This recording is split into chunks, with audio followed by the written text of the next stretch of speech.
Back again. Good afternoon, everybody. Welcome to Carrow Road. Sadly, we aren't, but the pitch itself is absolutely basking in sunshine, which is a lovely sign at this time of year. Still a chill in the air somewhat, though, as Norwich City host Preston North End here this afternoon, and we can bring you the team news. This is how Norwich City line up this afternoon. It is Kovacevic in goal, Stacey, Darling, Cordoba and Krizene at the back four, Matson and Kenny McLean, the midfield two. Liam Gibbs comes back into the team on the right. Ali Ahmed continues on the left with Anis Ben Slimani behind Matthias Christgården. The subs bench, Louis Molden, Jakov Medic, Callum Fisher, Sam Field, Jacob Wright, Emi Marcondes, Amankwa Forson, Paris Maghoma and Errol Mundell-Smith. So just to run through that for you again, Norwich City, Kovacevic in goal, Stacey, Darling, Cordoba and Krizene the back four, Matson and Kenny McLean the midfield two, Gibbs and Ahmed on either flank with Anis Ben Slimani behind Matthias Christgården. The subs bench, Molden, Medic, Fisher, Field,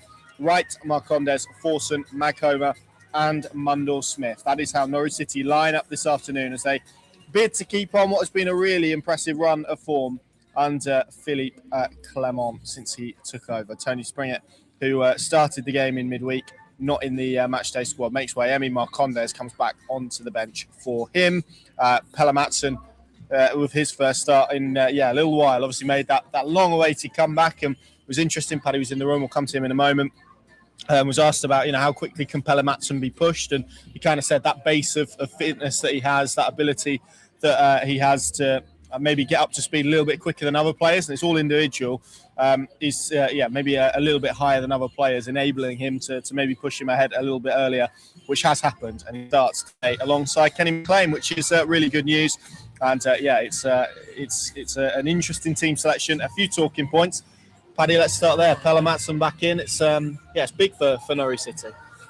Yeah, a little surprising because I think he said he's had 3 or 4 training sessions. Yes, I know he said you kind of have to treat each player individually, and he drew a parallel with, you couldn't treat Maghoma maybe in quite the same way, or even Forson.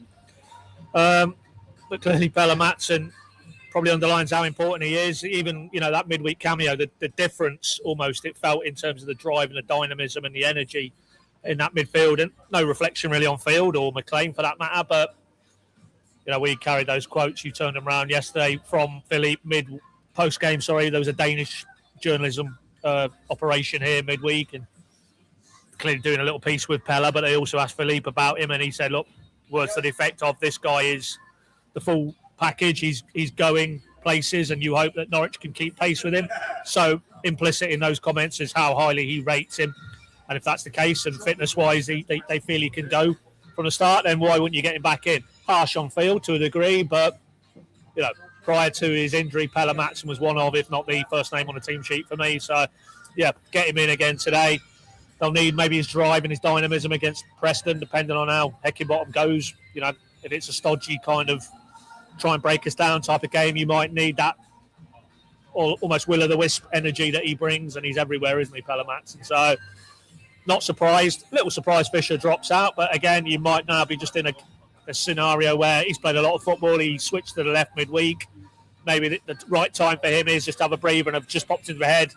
I know the squad hasn't been announced yet, but I think you'd expect him to be in that England under-21s. They play a game here at Carrow Road. If he's got international commitments coming up as well, maybe this is the right time to give him a little bit of a breather today. It's obviously another 3-game week coming up with Southampton midweek, then finally Charlton. So I don't think it's a reflection on Callum Fisher per se. I just think Krizene's had a bit of a breather of late. Stacey hasn't really had a huge amount of minutes in the last while, so that feels more just a rotational call to me today. And a little bit surprised maybe off the back of what he did midweek. Amankwa Forson doesn't maybe start if he can only play 45. Is he better starting a game than getting 45? Philippe's clearly felt the opposite, and Liam Gibbs comes back in for Tony Springett. So, yeah, good. I quite like that. I like the call with Matson because I think the Pelle Matson we saw midweek, the Pelle Matson we saw prior to his injury, that is an upgrade for Norwich in that area of the pitch. So it's great to see him back in and seemingly ready to go from the start. Yeah, and I mean, the 2 points I made, I sort of walked to the game today kind of wondering whether you throw Matson in today or if you just wait for that midweek game against Southampton, which, of course, is the Championship. So it's hard to kind of pinpoint one's as tougher than the other. But Southampton in a really good rhythm. That's away from home. You'd expect Norwich to perhaps need that bit extra bite in there. But I guess having some field in that squad gives you depth to I guess, manage his return maybe a little bit more than they would have done if they didn't move to make that signing late in January. So I mean, that you probably do have enough cover there to allow him to go again today. And like you say, I think it is a sign of just how highly Philippe Clement rates him. In terms of that right wing position, Paddy, I mean, it's the one that really feels, and obviously injuries contribute to this as well, but it still feels like that is very much up for grabs if someone can produce something, which is why I think Forson's goal in midweek felt significant as well. I kind of felt he might go that way today, given, riding a bit of a crest of a wave, a little bit of confidence coming back into the team. He spoke post-match about how hard he's been on him, that kind of tough love approach to get a bit more out of him. But he's gone back to Liam Gibbs, which I guess shows the value that he places in that. And again, I think with Stacey overlapping and his pace, we speak about balance all the time on the wings. That probably does make sense, really. Yeah, I think you hit the nail on the head for me there, Connor. Yeah, that is Stacey's natural inclination, and Gibbs, I think we've seen enough of him in that right-hand side. That's not really him. He's not going to go on the outside of a full-back and get the byline. More often than not, it's going to be coming infield and trying to work in those pockets. As Forson is to an extent, but I think there's still a bit more athletic ability around Forson and Liam Gibbs for me. So, yeah, the balance and the blend with Stacey doing that job and that natural desire to get up and out and on the overlap, that could work quite well today for me. And I personally I'm liking Creseni back in. As I said earlier, Fisher I don't think will let you down on the left-hand side, but it's not his natural game. I thought he was struggled in the first stages of that, as a lot of them in the pitch as well, doesn't it? Yeah, but they seem to target him. I thought Sheffield United in that opening 20 minutes the other night, and Creseni naturally gives you that balance, works well with Cordoba on that side, and I just felt him and Ahmed were a blend, a bit like maybe Stacey and Gibbs on this side today. That offers a bit better balance, really, and it's a nice position to be in now, particularly that left-hand side. I mean, you feared, of course, when Harry Hamas went down and no Schlupp and now no Mahovo as well for the foreseeable, that was going to really catch them out. But I think it's a testament to Ben Creseni primarily. Yes, Kellen Fisher's had a go there as well. But in the main, since the turn of the year, Ben Creseni has really stepped forward. Physically, he's handled the load, and that's always been a question mark around him in his Norwich career so far. That not so much technically or talent-wise for me, it was just could he handle that run of games. And I know he hasn't name-checked individually, but there was a line yesterday from Philippe about the second-half stat and lasting the games better and longer, and how quite a number of players have took a real leap forward. I would imagine he's referring there to Ben Creseni in that category, because there's no doubt, he looks now physically he can handle what's being required of him. And as I say, that's exciting moving forward, because what has seemingly felt a bit of a problem position, that left-hand side there. If he can stay fit, he might be the longer-term option, given, sadly for him at the moment, Mahovo doesn't feel that he can get to that point where he's able to play a run of games without having an issue. So, good to see him back in today for me. Yeah, I mean, on that left side, someone that is having to take on a lot of load and play a lot of minutes because of the injury situation and maybe the lack of natural options in that position is Ali Ahmed, who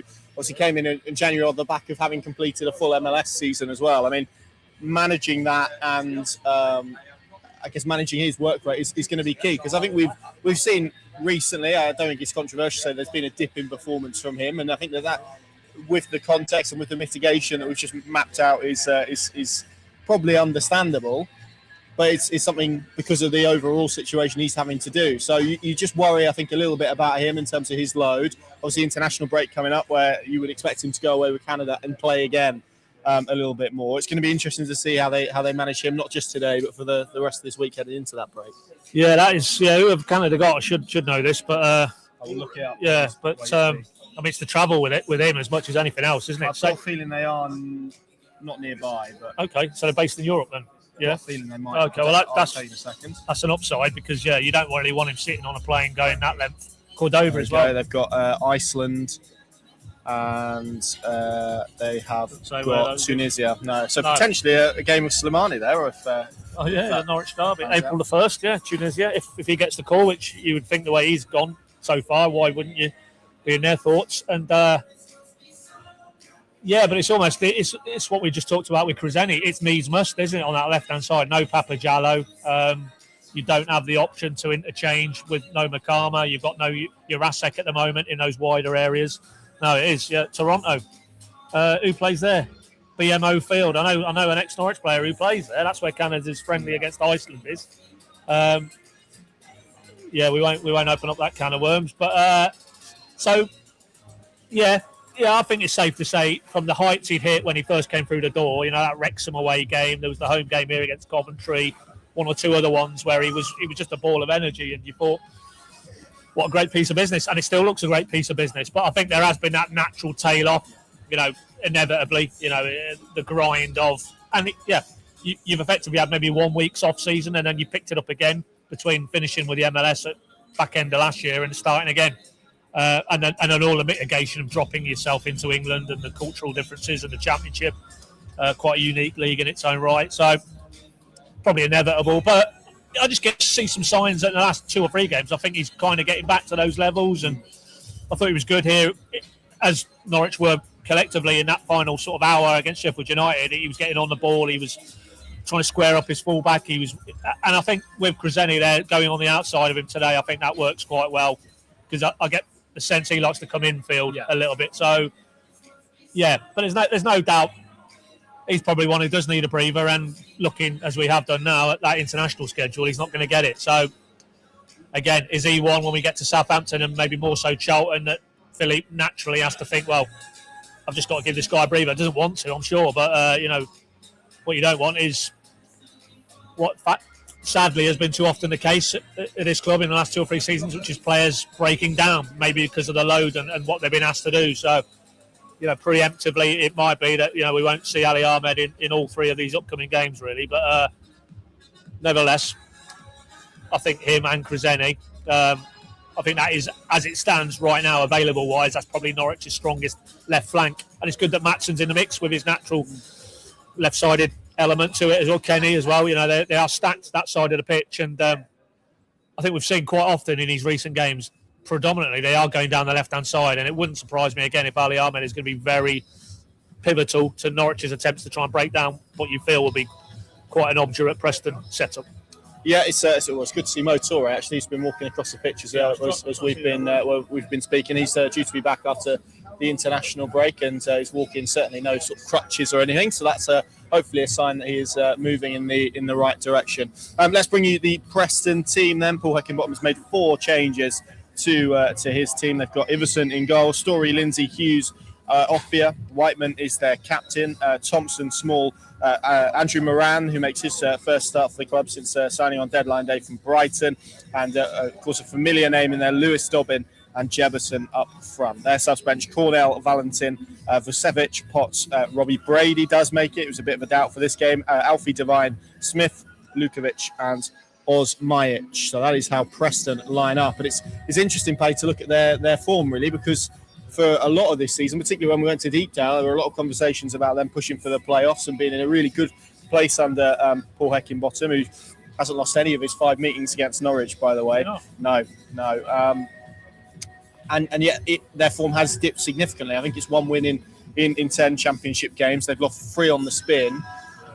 Again, looking at it from a Norwich perspective, it does feel like another opportunity for points here today, given what they've been able to do. But we know what this league operates like and how difficult that can be. I do have a bit of a nagging doubt the inevitability of what this outcome should be won't prove to be the case. As you rightly said, I mean, it's 11 in 13 in all comps for Norwich, wins against 1 in 12 in all comps.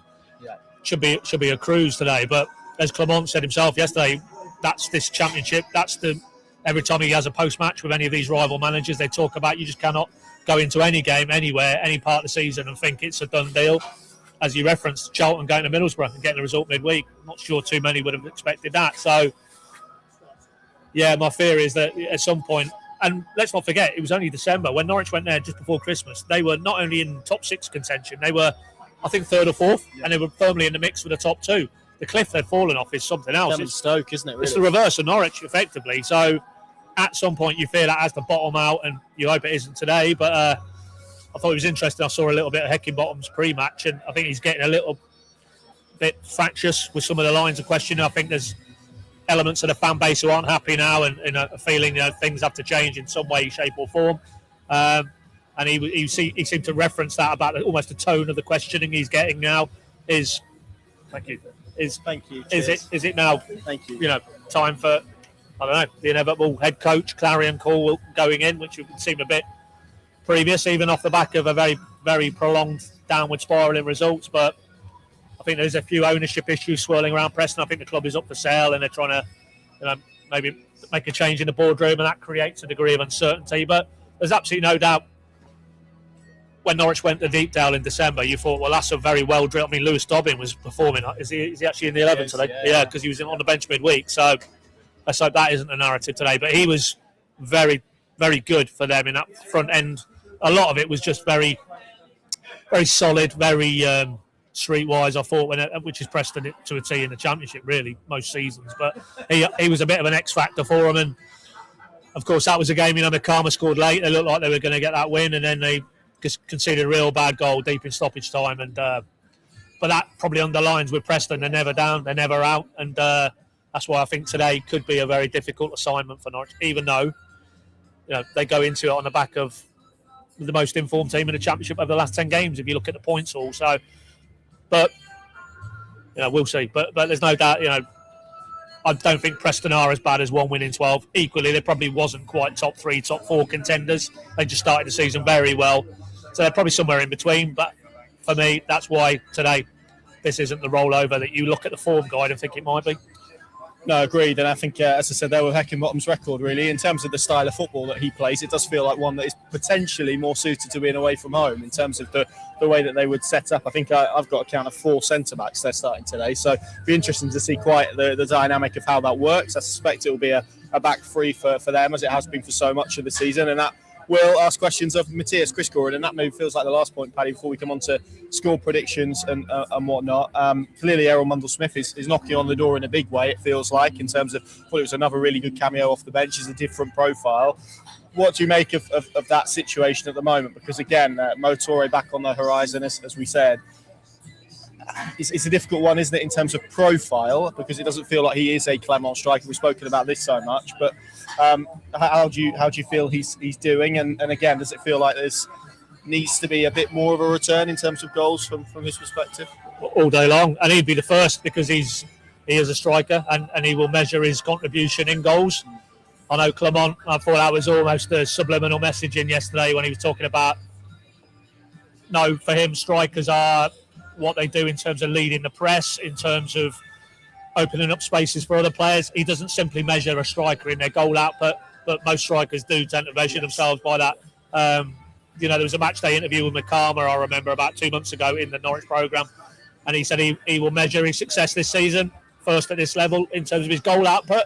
Sadly, injury has intervened, but that's the mindset, I think, and Chris Gordon will be no different, and he will be desperate for goal. I mean, he had a great header, cleared off the line, tremendous Japhet Tanganga midweek, and maybe it's just going to need something like that, and that could trigger him. He might just go on a little run, and he'll need to, because as soon as Toure is fit and available, I think Clermont will rotate back or refer back to him for me. So there is a sense, I think he's probably on borrowed time in terms of leading the line, getting these collection of starts.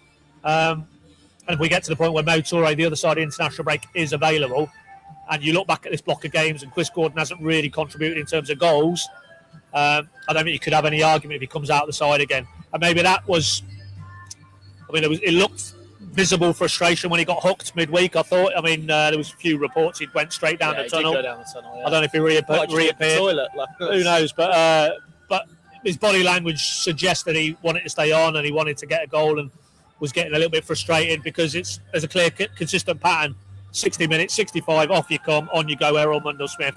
And I have to be honest, if we get to that point today, I'd expect to see Errol Mundle-Smith. So the only way that narrative shifts, and Philippe talked about this with Forson yesterday, is on the training pitch and in the games, you get to the point where we can't leave you out. We can't take you off after an hour because what you're producing is just too good. I don't think Chris Gordon is necessarily at that level yet, and he needs to move it up a dial or two, up a notch or two. Otherwise, he can have no complaints when Toure's fit and available, because he has, in an albeit very small sample, but he has shown himself to be a real goal threat. And Chris Gordon right now isn't offering that. Agreed. If we just look at what's going on in the Championship at the moment, 3 lunchtime kickoffs. Middlesbrough beating Bristol City by a 0-0. Oxford, who have won 3 on the spin, they are leading Charlton by a 0-0 as well. And Southampton winning away at Coventry. I mention those results because it would mean that if Norwich City could get a victory here today, there'd be an opportunity for them to leapfrog Bristol City, depending on what Sheffield United do at Birmingham, which, considering where they were, an absolutely remarkable achievement if that was to be the case, looking upwards as well. Nick thinks we're being pessimistic. Well, hang on, you've not had the predictions yet, Paddy. How do you see it going today? Well, I'll just making the very relevant point that. If it was that easy every week to predict results based on previous form, then it'd be very boring and it would be a very lacking in entertainment league. And this certainly isn't that. The predictability and unpredictability. I'm still going to think Norwich will edge it 2-1. But if I left this ground today and it was a draw, I wouldn't be surprised. No. You, Connor? Yeah, I'm going to go Norwich to edge it. 2-1 for me. But like you, I think it will be tight. I think it will be gritty. I think Preston will come here and make it really, really difficult. Yeah. There's been a lot of stuff in the week. And I see their captain, Ben Whiteman, has been out doing media this week and kind of speaking about this game and an opportunity to put it right. So you're never quite sure what to expect, really. Is it a team that is going to go and action that on the pitch and be really disciplined and really hard to beat? I think it's hard when you see what we have seen of Paul Heckingbottom's teams. We obviously haven't seen the last 10 games of Preston or so. I watched their game against Blackburn. That was a 0-0 draw, really. They conceded late and were unlucky to lose that. There's been a few last-minute winners in there against them. So, I still think this will be tough. I still think this will be tight. But I think Norwich City on current form takes some stopping. So I am going to go with Jim there, the one you're about to flash up, 2-1 win. And like you, Jim, I am usually always wrong as well. So we will see what we get this afternoon. Pinkin.com, the place to go. The Matchday blog is up and live and in action, so you can come and join us for the updates and debate over there. Paddy will be speaking to Philippe Clement. We'll have all the usual coverage and analysis and reaction to this game across our channel. So thank you very much for watching as the sun goes in at Carrow Road. See you down here if you're coming down. And hopefully it's another positive day for the Canaries. See you soon.